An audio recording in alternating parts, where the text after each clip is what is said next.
Assalamualaikum warahmatullahi wabarakatuh. Puji syukur kehadirat Allah subhanahu wa ta'ala yang telah melimpahkan rahmat serta hidayahnya sehingga kita bisa mendengarkan ceramah ini. Sholawat serta salam semoga selalu tercurahkan kepada junjungan kita Nabi Muhammad Sallallahu Alaihi Wasallam beserta keluarga dan sahabat-sahabatnya yang kita nantikan syafaat beliau di yaumul qiyamah.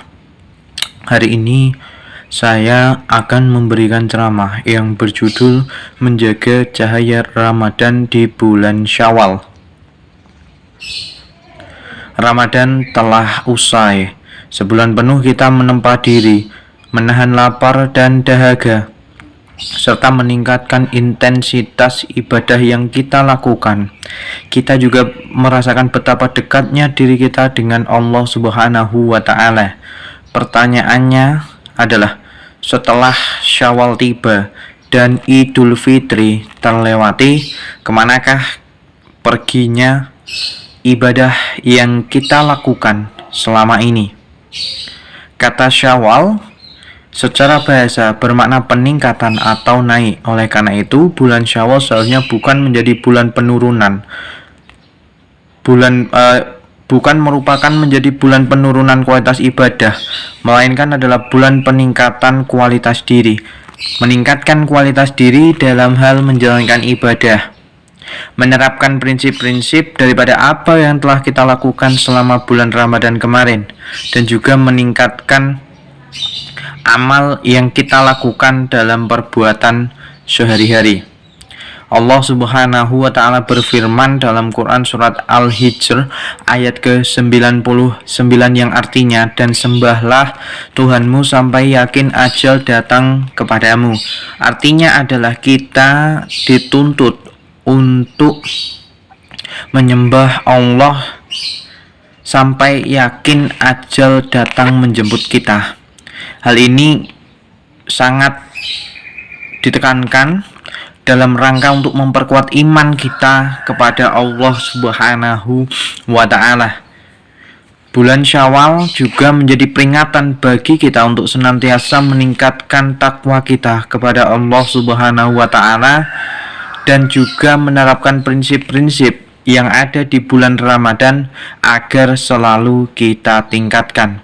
Ada beberapa cara untuk menjaga cahaya Ramadan di bulan Syawal ini.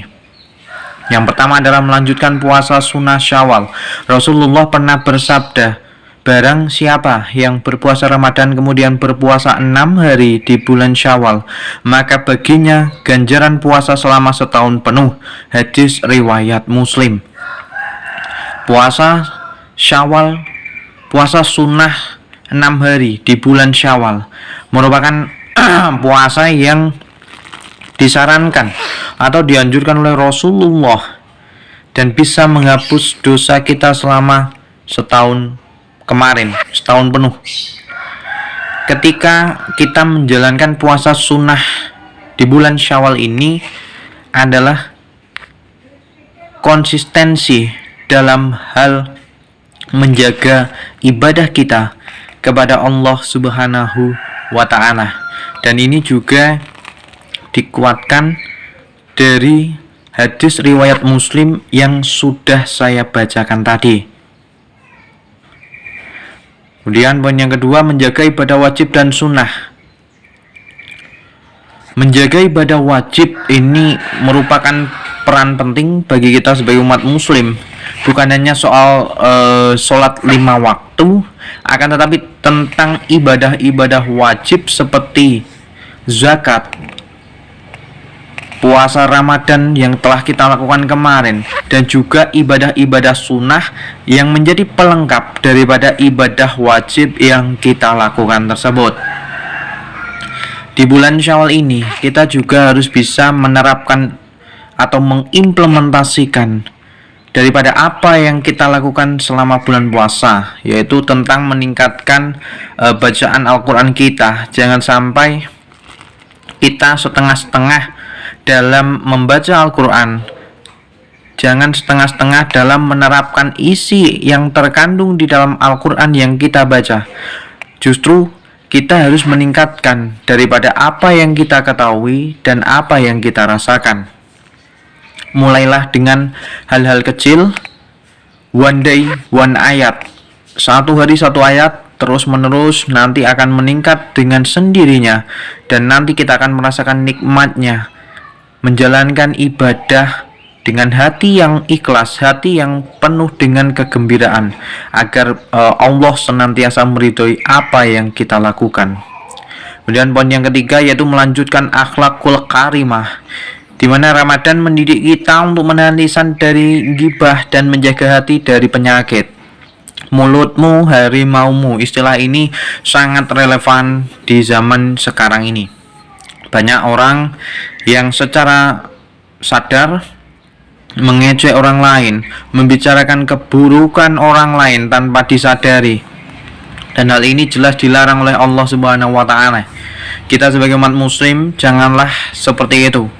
Justru kita sebagai umat muslim harus menjaga perasaan orang lain, menjaga amanah yang diberikan, menjaga hal-hal dari keburukan, dan menjaga iman kita agar senantiasa bersih, agar kita diberkahi oleh Allah Subhanahu wa taala. Oleh karena itu, dalam rangka meningkatkan akhlakul karimah, maka kita harus berbuat baik, berbuat yang direstui oleh Allah, berbuat yang positif agar kita bisa masuk ke surganya Allah dan bisa mendapatkan ridho dari Allah Ta'ala. Dan yang poin keempat, memperkuat niat dan doa. Memperkuat niat dan doa ini bukan hanya sebatas lisan saja, tetapi juga disertai dengan keteguhan hati, di mana Allah ini maha membolak-balikan hati manusia. Pasti kita semua sudah pernah mendengar tentang Allah yang bisa membolak-balikan hati manusia. Sebagai contoh, ada seorang pemabuk berat. Kemudian orang yang mabuk ini tiba-tiba rajin beribadah di masjid, akan tetapi posisinya dia masih memiliki tato misalnya. Maka kita jangan langsung mencela orang itu.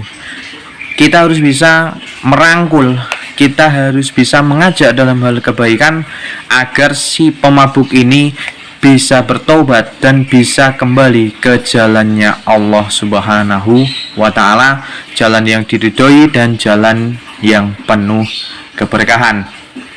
Oleh karena itu, marilah kita jadikan bulan Syawal ini sebagai momentum untuk membuktikan bahwa kita sebagai orang yang taat dan selalu patuh atas perintah Allah bukan hanya di bulan Ramadan saja, melainkan di bulan-bulan lain di luar bulan Ramadan, sehingga kita bisa mendapatkan syafaat dari Nabi Muhammad, bisa mendapatkan ridho dari Allah Subhanahu wa taala, dan ditunjukkan di jalan yang penuh dengan keberkahan, jalan yang dirindukan oleh semua umat muslim yang ada di dunia ini. Demikian yang bisa saya sampaikan. Kurang lebihnya mohon maaf. Barakallahu fikum dan semoga bermanfaat. Wassalamualaikum warahmatullahi wabarakatuh.